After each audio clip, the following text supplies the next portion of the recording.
बिस्मिल्लाहिर्रहमानिर्रहीम अस्सलाम वालेकुम नाज़रीन, आज की वीडियो में हम आपको बताएंगे कि अमेरिका और भारत ने पाकिस्तान पर बड़ा वार किया है।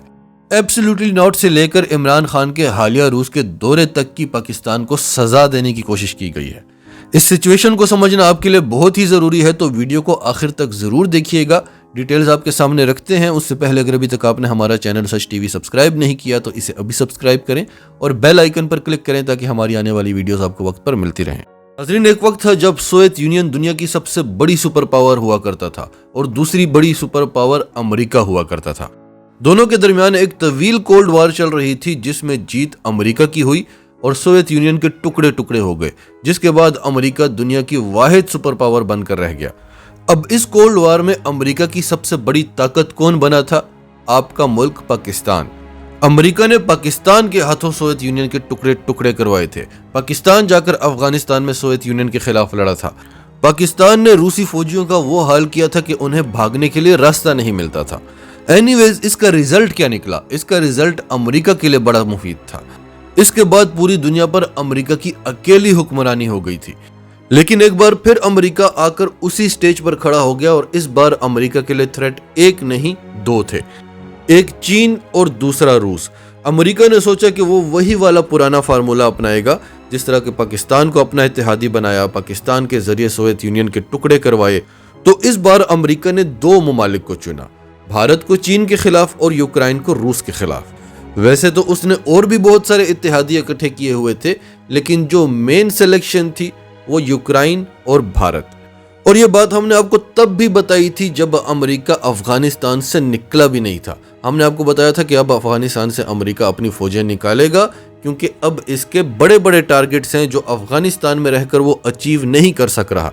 और फिर अमेरिका ने आकर लद्दाख और कश्मीर में भी अड्डे बनाने थे। अफगानिस्तान से निकलने के बाद अमेरिका का ये प्लान था और ये प्लान पाकिस्तान ने चीन के साथ शेयर किया और चीन ने भारत को गर्दन से पकड़ लिया। ये एक अलग स्टोरी है।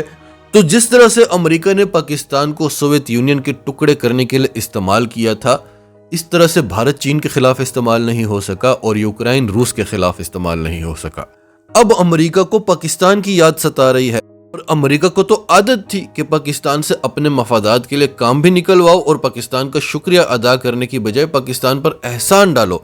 दुनिया में कोई भी मुल्क अगर किसी दूसरे मुल्क को सिक्योरिटी सर्विसेज देता है तो सिक्योरिटी लेने वाला मुल्क झुकता है, सिक्योरिटी लेने वाला मुल्क डिक्टेशन लेता है। लेकिन पाकिस्तान का उल्टा था। पाकिस्तान सिक्योरिटी भी देता है और झुकता भी है, भले वो अमेरिका हो, भले वो सऊदी अरब हो, क्योंकि हम बड़ी आसानी से बिक जाते हैं। हम पाकिस्तान के इंटरेस्ट को देखते ही नहीं हैं, हम सबसे पहले अपने ज़ाती मफादात को देखते हैं। जब इमरान खान आया तो वो पाकिस्तान की बात करने लगा, नेशनल इंटरेस्ट की बात करने लगा। डोनाल्ड ट्रंप जो पाकिस्तान के खिलाफ बड़ी बकवास किया करता था, जब इमरान खान ने पहली बार अमेरिका का दौरा किया तो उसकी धज्जियां उड़ाकर रख दी। और डोनाल्ड ट्रंप जो एक इस्टेब्लिशमेंट का आदमी नहीं था, उसको इमरान खान की सारी बातें सच्ची लगी और वो जो पाकिस्तान के खिलाफ जो भी बकवास किया करता था वो उसने करना बंद कर दी। उल्टा उसने पाकिस्तान के वजीर आजम इमरान खान को अपना बेहतरीन दोस्त करार दे दिया। जो बाइडन आया तो वो तो इस सब का आदी ही नहीं था। उसने दुनिया के सारे लीडर्स को कॉल की सिवाय इमरान खान के। उसको लगता था अब पाकिस्तान लॉबिंग फर्म्स हायर करेगा, मेरी मिन्नत समाजत होगी कि इमरान खान को कॉल कर लो, इमरान खान से मुलाकात कर लो, पाकिस्तान घुटनों पर आ जाएगा। लेकिन तब से लेकर अब तक पाकिस्तान नहीं, अमेरिका कई बार घुटनों पर आ चुका है, लेकिन इमरान खान नहीं मानता। एब्सोल्युटली नॉट बड़ी पुरानी बात हो चुकी है। इस वक्त जो दुनिया का सबसे बड़ा तनाज़ा बना हुआ है, यूक्रेन और रूस की जंग और चीन और ताइवान का तनाज़ा, इसकी इब्तदा कहाँ से हुई? इसकी इब्तदा तो बहुत पहले हो चुकी थी, लेकिन बाकायदा इब्तदा हुई जब अमेरिका ने डेमोक्रेसी समिट बुलाया, जिसमें शिरकत के लिए उसने पूरी दुनिया को दावत दी और रूस और चीन को दावत नहीं दी। पाकिस्तान ने भी अमेरिका की दावत ठुकराई और चीन और रूस का साथ दिया और उस समिट में नहीं गया। कभी कोई सोच सकता था कि पाकिस्तान अमेरिका को इस तरह से इनकार करेगा? CIA के चीफ ने पाकिस्तान का दौरा किया और वज़ीर आज़म इमरान खान से मिलने की ख्वाहिश का इजहार किया तो इमरान खान ने कहा कि आप अपने काउंटर पार्ट से मिलें, यानी ISI के चीफ से मिलें। अगर मेरे साथ मुलाकात करनी है तो मैं हेड ऑफ द स्टेट हूं, आपके हेड ऑफ द स्टेट को आना होगा। ये वही CIA का चीफ था जिसके दफ्तर के बाहर हमारे वजीर आजम लाइन में बैठकर इंतजार किया करते थे। फिर अमेरिका ने चीन में होने वाले विंटर ओलंपिक्स का बॉयकॉट किया। पूरी दुनिया ने अमेरिका का साथ दिया। पाकिस्तान के वज़ीर आज़म वहां पहुंच गए। और आज जब सारी दुनिया, भले वो रूस को क्रिटिसाइज करना चाहें या ना करना चाहें, अमेरिका और मगरिब की खुशी के लिए कर रहे हैं, इमरान खान ने नहीं किया, बल्कि शदीद प्रेशर के बावजूद वो उस रोज दौरे पर पहुंच गए जिस रोज रूस ने यूक्रेन पर हमला करना था। और 3-4 दिन पहले हमने आपको एक ये खबर भी दी कि बरतानिया के अखबार डेली मेल ने कहा कि इमरान खान शेमलेसली यानी बेशर्मी से ऐलान कर रहे हैं कि हम रूस से गैस लेंगे, हम रूस से गंदम इंपोर्ट करेंगे। तो पहली बात तो ये कि क्या आपने भारत के साथ ट्रेड छोड़ दी, आपने भारत के साथ ताल्लुकात छोड़ दिए, क्योंकि कश्मीर में यूक्रेन से ज्यादा मजालिम हो रहे हैं और कई दहाइयों से हो रहे हैं। और वहां हिंदू इंतहा पसंदी जिस अरूज पर पहुंची हुई है उसकी मिसाल दुनिया में नहीं मिलती। इसराइल जो फलस्तीनियों के साथ कर रहा है, औरतों को घसीटा जाता है, उनको लातें मारी जाती हैं, उनके साथ क्या क्या किया जाता है, ये सब कुछ तो यूक्रेन में नहीं हो रहा। लेकिन हम आपकी खुशी के लिए रूस के साथ ताल्लुकात ना बनाएं, क्योंकि यूक्रेन के साथ आपकी हमदर्दियां हैं। यूक्रेन क्यों आपके हाथों इस्तेमाल हुआ?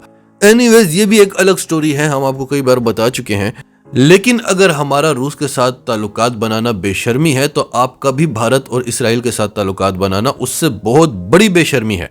रूस तो जो कुछ कर रहा है अपनी सिक्योरिटी के लिए कर रहा है, आप जो कुछ करते हैं वो शरारत के लिए करते हैं, अपने मफादात के लिए करते हैं, नाजायज मफादात के लिए। दूसरी बात यह कि इन हालात में रूस के साथ अगर ट्रेड करना बेशर्मी है, तो आपकी इत्तला में अर्ज है कि अमेरिका और यूरोप आज भी रोजाना $1 अरब रूस को पे कर रहे हैं तेल और गैस के लिए। $1 अरब रोजाना। हमने चंद मिलियंस की डील कर ली तो हम बेशर्म हो गए। आपने हर चीज पर पाबंदी लगा दी, लेकिन तेल और गैस पर पाबंदी क्यों नहीं लगाई? क्योंकि ये आपकी जरूरत है। तो आज पाकिस्तान के एक बहुत बड़े तारीखी शहर के पीके के कैपिटल पेशावर में जो धमाका हुआ है, ये अमेरिका ने पाकिस्तान को सजा देने की कोशिश की है।